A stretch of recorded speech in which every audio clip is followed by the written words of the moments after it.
The Idea of Pakistan by Stephen Philip Cohen. This book was published in 2004. What is Pakistan? And goes beyond the simplest label gave to the South Asian nation by unraveling Pakistan's past. The author wants to predict the nation's future and how the idea of Pakistan will work. The author outlines 5 futures for Pakistan, a mix of each rather than any single one. These scenarios are the emergence of a moderate democratic state, the rise of authoritarianism, the rise of an Islamist state, Pakistan possible breakup, and Pakistan after a major war with India. The author notes how the vision of Pakistan as a state for the Muslim of South Asia was torn apart with the creation of Bangladesh in 1971.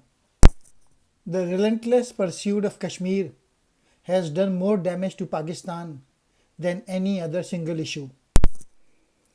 It is doubtful whether the Pakistan military, with its oversized political agenda, will ever let the vision come to pass.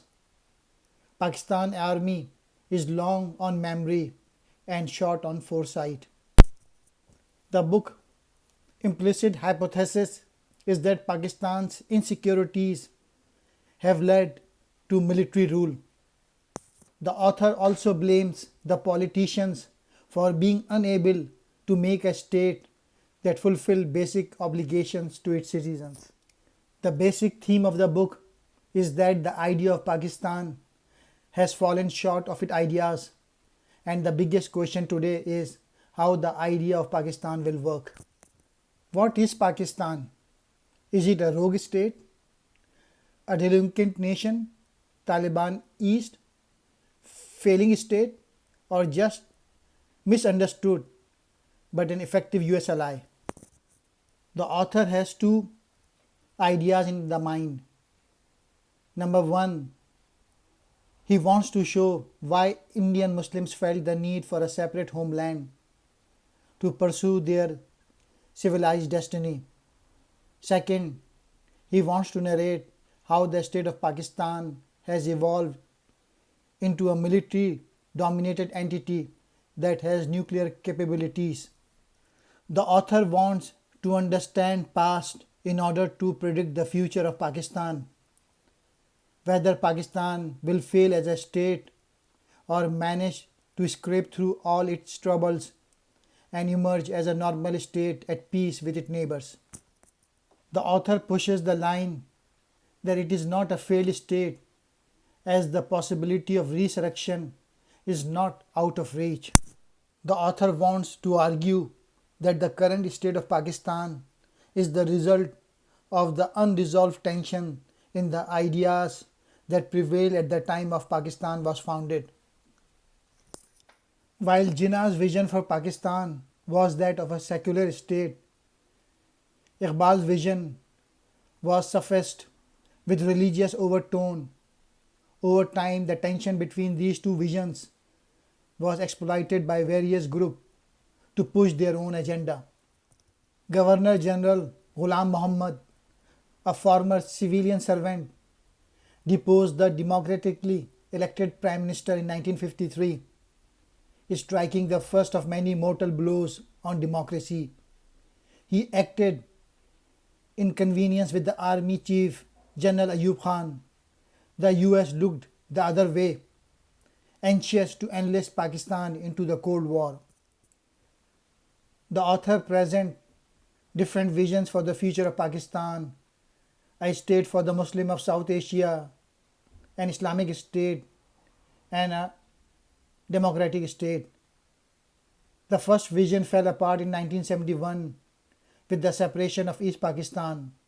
At partition in 1947, Pakistan accounted for 2/3 of the Muslims in South Asia. Now it accounts for only 1/3, negating the main tenet of the two-nation theory. Over time, Pakistan has adapted to changing strategic circumstances.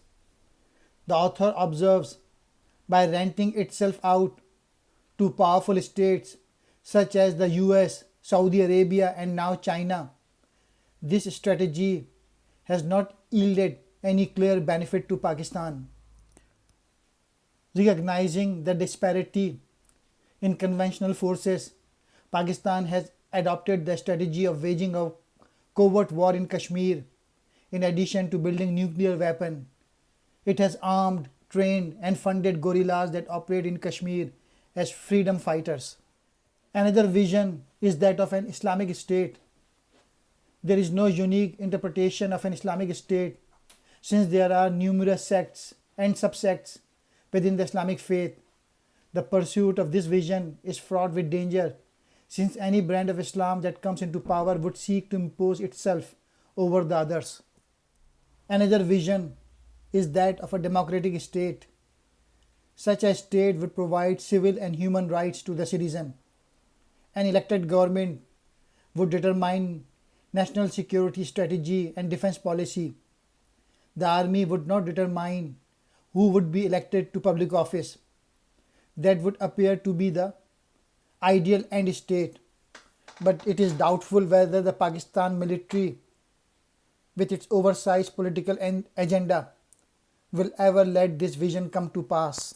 The army at 600,000 is 50% greater in size than it was during the 1971 war, when half of the country was lost.